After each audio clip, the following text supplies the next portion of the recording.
Hello, I'm Paul McGarry, and this is Democratic Dialogue. Our guest today is Lukas Phipps. Lukas is a sophomore at Suffolk University and has recently been very active in a number of campaigns in Massachusetts. He was active in the Warren campaign, Senator Elizabeth Warren, and also on the successful effort to pass Question 3, which banned discrimination against transgender people. Lukas, welcome to Democratic Dialogue. Very happy to be here. Why don't you begin by just telling us a little about yourself, where you're from, and how you've got this far? It's a good story.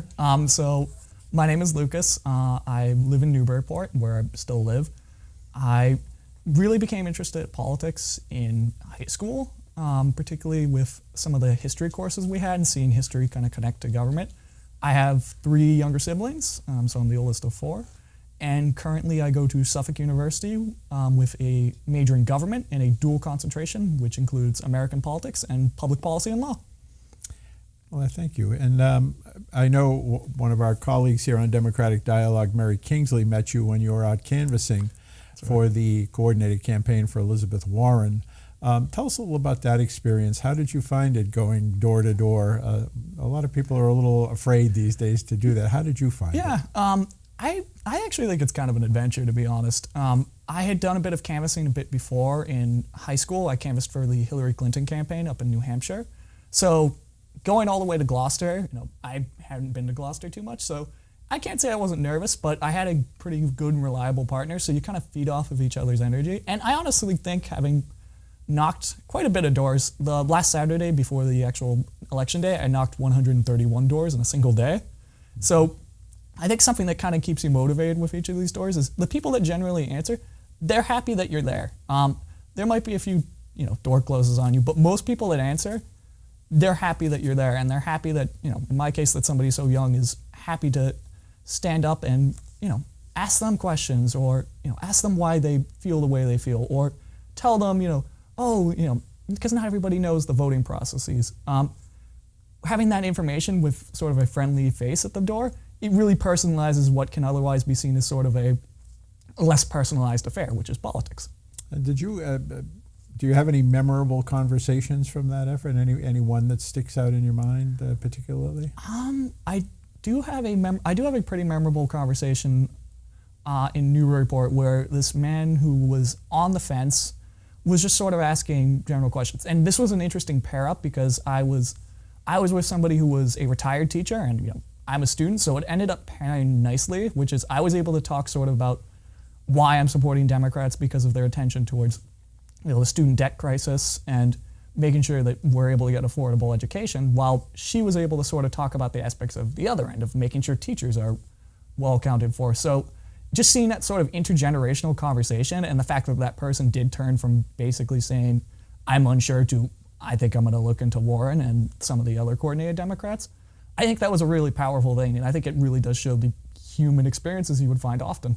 No, it's been said that we're now in the era of Facebook and Twitter, and that person-to-person contact doesn't count as much anymore. But that sounds like that wasn't your experience. I don't think so. I mean, sure, you're not going to necessarily have everybody open their doors.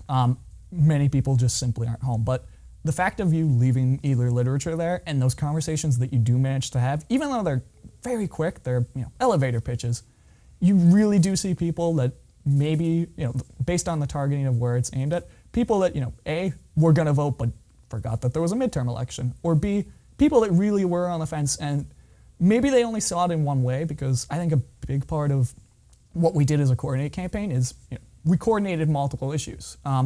Things where you'd see disparation and separate nature, we combined into one, because once you see, with Elizabeth Warren and Maura Healey, and my support for a yes on Question 3, you see, these issues are tied to these candidates. Therefore, these issues are going to help.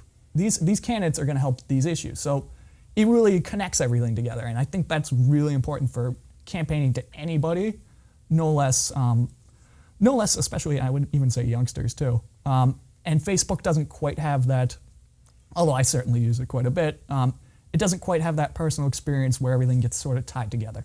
Creating a story or a theme, a storyline that people can understand and grasp. We were always told to emphasize the story, because that's why the reason we got selected for the internship and campaign is because we had personal enough interest and personal passion to want to do what we're doing. So if we can share that passion and at least express it to those who are watching, that's pretty convincing. Let's talk about that passion. How did you attach or what made you go in this direction? I mean, was it in high school? You said you worked for Hillary Clinton in 2016, right. which was your senior year? Then? Yes, so my senior year of high school. I'd always sort of had an interest in politics, mainly from an interest in history. So I want to say as early as like 6th or 5th grade, we did a reading circle, and the thing that really we read about a book regarding, I believe, either post-Jim Crow era or civil rights era called Roll of Thunder, Hear My Cry. Mm-hmm. And learning about it, I was a pretty idealistic kid. So to learn about a society before me that didn't have all these, quite frankly, basic human rights, and realizing that those changed over time through the actions of people rather than everything ahead of me being the sort of assumption, that got me really interested in history. And then in high school, I have done the Model United Nations, which, you play a country and then you represent an issue.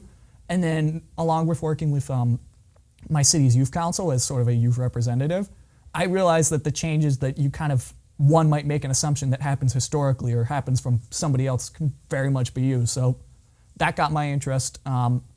And then the election in particular with 2016, I was very disappointed and very almost sort of hopeless at the outcome.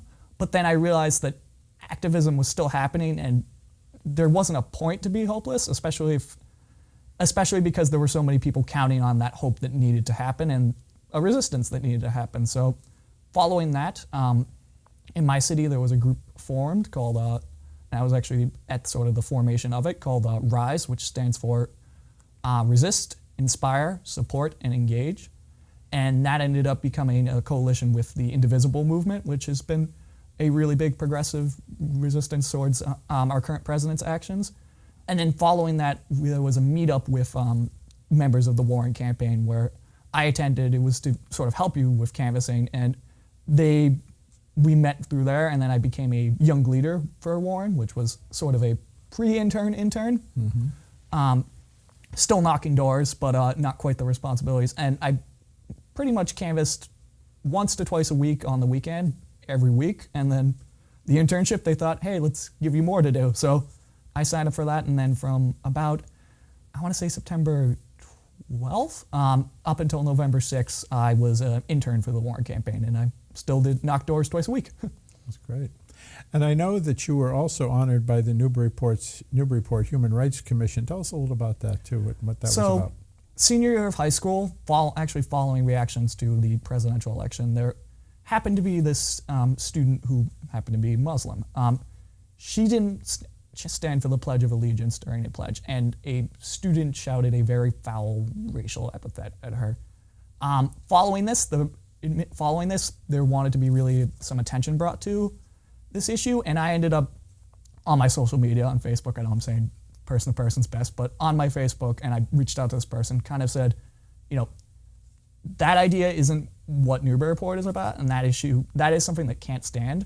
We support this person, we support a system that's going to allow people to not feel threatened. And then following that, I followed up with the school. I sent an email to my principal.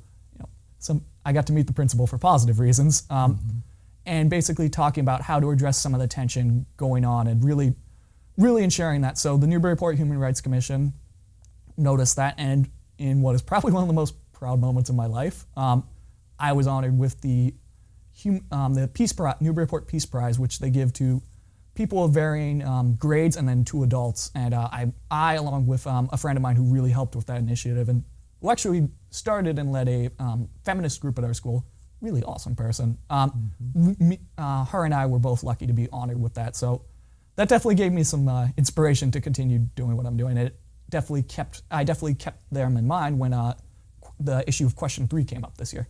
Mm-hmm. And question 3 wasn't important, and it was passed easily. Yes, it did. And I think that's a tribute to the sense of fairness that you alluded to in dealing with the situation that arose at your high school. When you talk to your peers, the Generation Z, I guess you are. Yeah. I'm back around Generation A. Post-millennials, yeah. What kind of issues, what makes them or would make them go to the polls and endorse any candidate? I mean, what are they looking for in a candidate or a party or a platform that really resonates with them? What are the kinds of things? They're really looking for, and I think you'll see this because 2018, although we don't quite have the numbers, it seems like a lot of you voters did turn out. They're really looking for issues that relate to human rights and really, economic gets a little bit hard, but specifically with social issues and issues that they can feel that they can make a big impact or they can make a big impact right away. So one of the big issues, as seen with the Parkland students, and we had there was a rally for March for Our Lives in Boston, which was quite popular attended, is safety in schools. A very simple issue that people felt outraged about. I think the way you connect youth and the way I think most people of my generation and those before is they really like to focus on an issue, and then if you present that issue and you present it in a very massive sense, being part of this massive movement, then from there you start to see the connections. So at that same rally and at similar rallies, they'll often have people handing out, hey, don't forget to register to vote, or they'll have pamphlets handed out that bring you to connections. So connecting those ideas and the need for kind of an immediate action to candidates and likewise organizations, I think that's a great way to really get the involvement because they absolutely have the drive. People my generation, people might say otherwise, but we have the drive. We love and we want to see change, but in many cases there's either a lack of know-how because the political system has a lot of gatekeeping, so to say. There's a lot of complicated terms, and when you're in high school or college, that's a lot to take on. Or likewise, just because there is a sort of cynicism of like a political world that's almost sort of self-serving and more administrative, but once you connect the idea that these issues that are very broad are being completed by simple actions, and simple actions that are being tied to people, and those people really being sort of like a tent gatherer for all those things to happen, that's when you really see involvement. So when I was talking with young people, I was talking about some of the issues. Guns was a popular one. Yes on question 3, because a lot of people were like, how could we overturn, we would never overturn rights as basic as those, gender identity protections.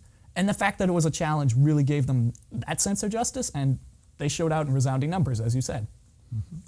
And I think, again, the numbers aren't in yet, but it was across the board. This was a much more highly participated in midterm election than is usual. Absolutely. And it was due, I think, to a lot of the sort of person-to-person and some of the, frankly, social media stuff, too. It sounds like you're creating networks here. Networks, yeah. And those networks are something that we hope will hold together and be the source of victory in 2020. Absolutely. Now you're studying public policy and law and American government? American politics, politics. Dual concentration. Now, is there an era in American history that particularly interests you? Or I've always loved the Civil Rights era because it was a very tumultuous time, so there was a lot to analyze, what with the Vietnam War going on, there was tension with the Cold War. And I really think that's when, movements happened, absolutely, and we've definitely moved a long way, but a lot of movement, a lot of attention happened during that small period. And you really get, in a lot of cases, although the world is most certainly more, shades of gray, you get some very clear, the clash of good versus evil. If you're sort of a nerd like myself, or anybody at home, you really see that. You really see people that had to step out of their comfort zones, and really stepping out of their comfort zones. What with the hoses, people were getting hosed down and killed. And killed. I'm just talking about some of the more milder details. Mm-hmm. And people were really willing to step up on the line for things that directly impacted them or didn't. But that sort of moment of resistance, I think that's American excellence, to be honest. The idea of giving it your all, not necessarily agreeing with what the status quo is, and fighting what is ultimately for the greater good. So I find that period really, really fascinating because it's really I don't want to say it was the climax of U.S. history because believe me, there's plenty more up and downs since then. But that was really quite a boiling point. Well, Winston Churchill said, democracy is the worst form of government there is except for all the rest. No kidding. one of the things that we face as a party, and many organizations, churches, civic organizations, is the sort of atomization of especially young people, but all of us. There's a book called Bowling Alone, which just talks about people who don't belong to clubs anymore. They don't have these sort of organized activities as much. Do you find that to be true? And if so, what might we do about it to try to get people involved with a party? Right. I think that is very true. I think, even statistically, you look at the largest increase of political identification is unenrolled or otherwise independent. So I do feel like you see people viewing, more nuanced looks, and the idea of sort of playing it alone. But I ultimately think that's why intersectionality is the key. So connecting issues sort of in a encompassing but multitudinous lens.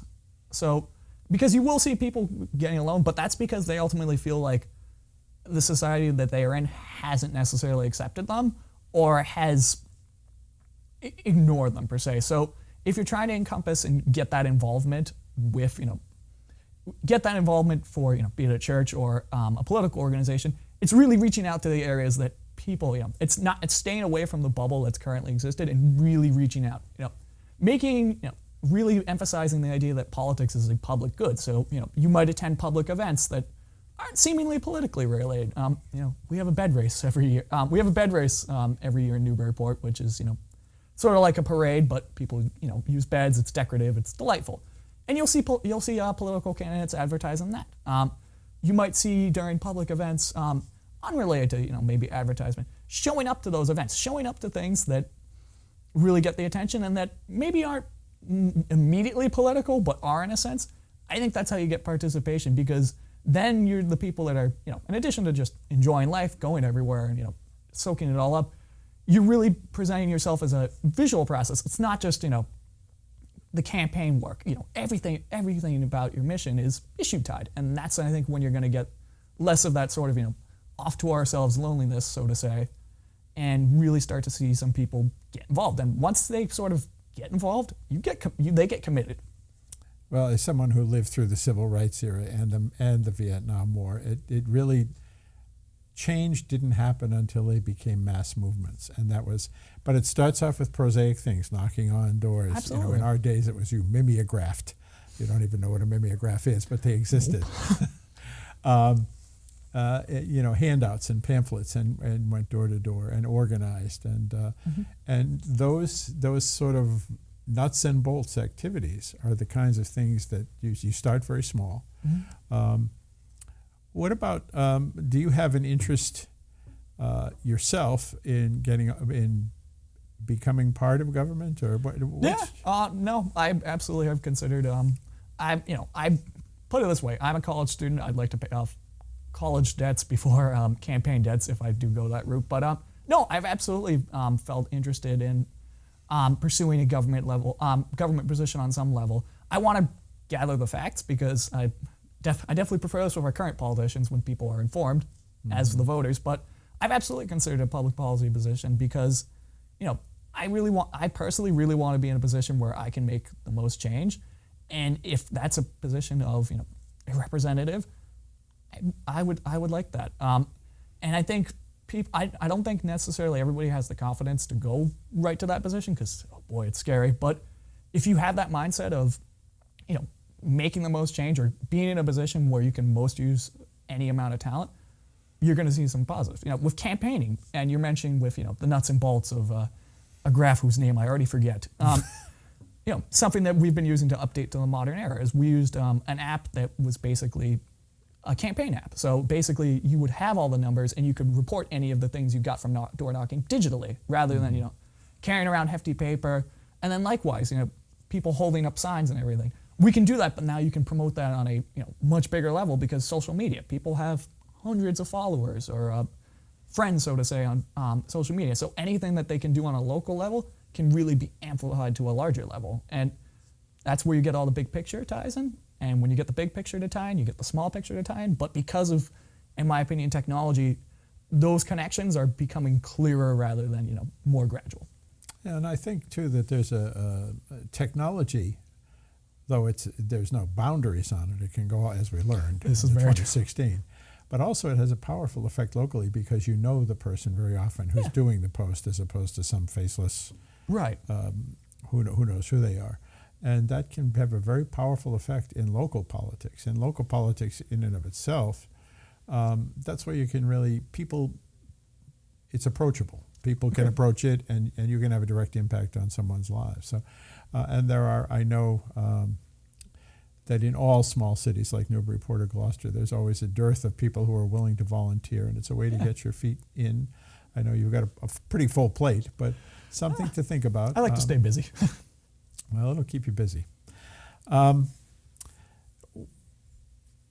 We talked a little bit, one of the things we talked about before the show started was student debt, and what sort of solutions or what sort of relief do you think could be provided there? I think something that's going to need to happen pretty soon is you're going to need to cap the interest rates that we have currently.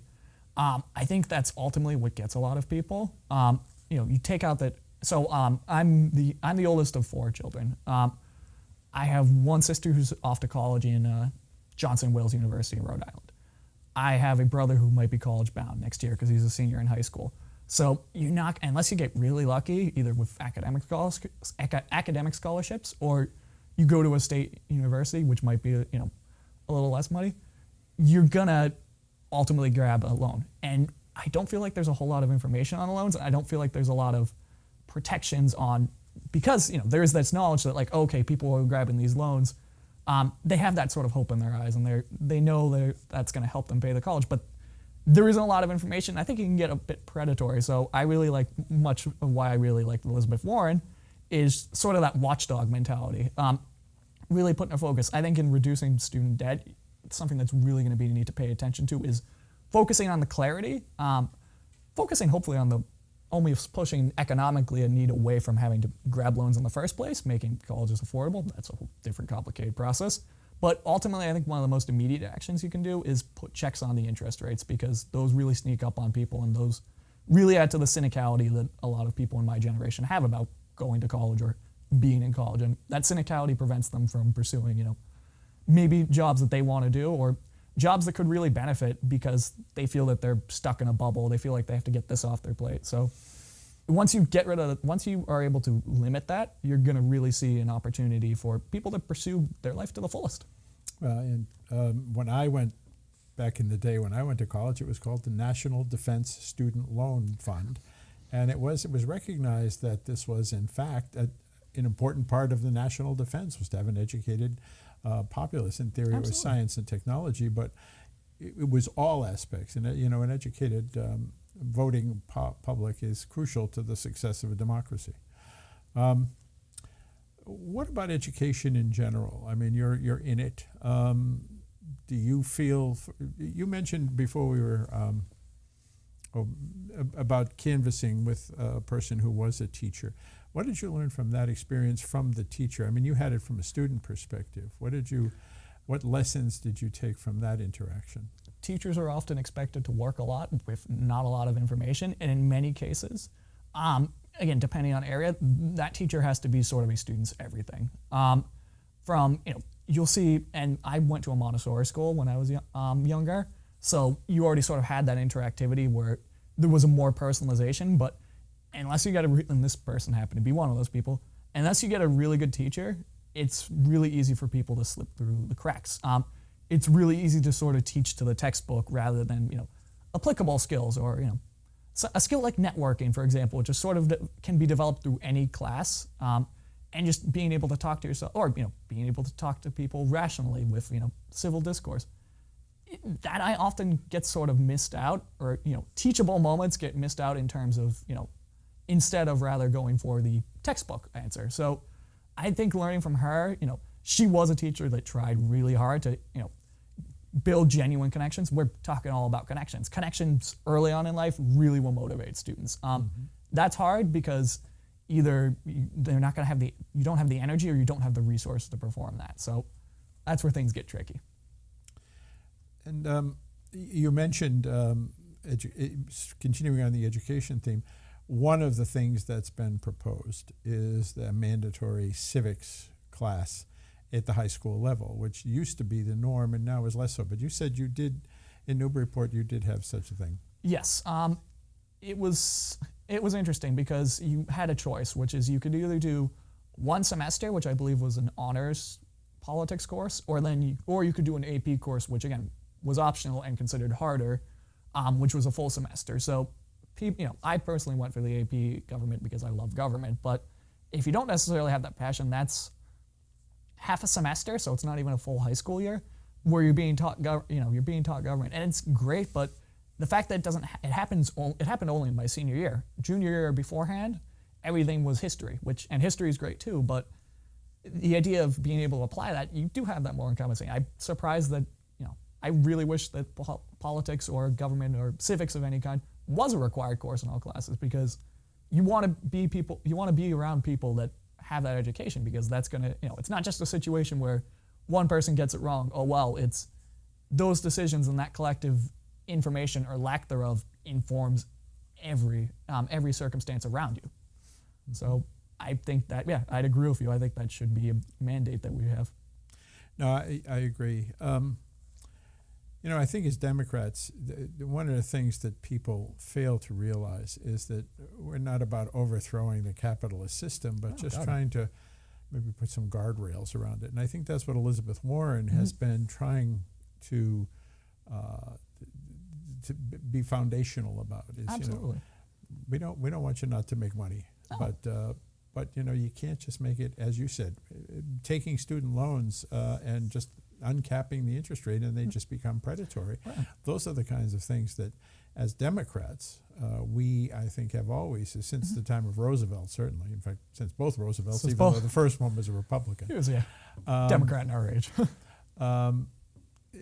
Have tried very much to implement and to make a foundation, and somehow that's gotten lost in the sauce, and I'm not quite sure why. Do you have any feelings? I think part of it is Republican strategy. So I'm glad you brought up that topic. So I think part of what happens is Republicans are very good with buzzwords. So for example, we're talking about things that we sort of have, what we actually value versus what seems to be the projection, which in this case was socialism.